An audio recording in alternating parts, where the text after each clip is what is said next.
పందిని తీసుకుని ఇంటికి వెళ్తాడు. ఏంట్రా గోపి, అందమైన పిల్లని తీసుకొని వస్తానని చెప్పి ఒక పంది పిల్లని తీసుకొచ్చావు?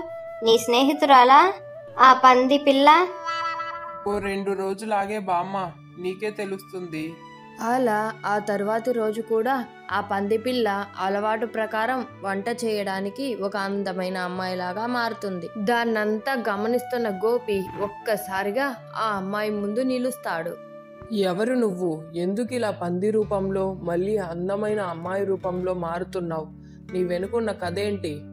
నేను చేసిన ఒక తప్పు వల్ల ఒక మహర్షి నన్ను ఇలా పంది రూపంలో బతకమని నాకు శాపాన్ని ఇచ్చాడు. ఆ శాపానికి విమోచనం లేదా? ఎవరైతే నేను పంది రూపంలో ఉండగా పెళ్లి చేసుకుంటారో అప్పుడే నా శాపం పూర్తిగా తొలగిపోతుంది. దీన్నంతా విన్న బామ్మ అక్కడికి వచ్చి, అమ్మా, నువ్వు మా వాడికి బాగా నచ్చావు. నీకు మా వాడు నచ్చితే మీ ఇద్దరికి ఇప్పుడే పెళ్లి చేసేస్తాను. నాకు కూడా ఈ పెళ్లి ఇష్టమే బామ్మ.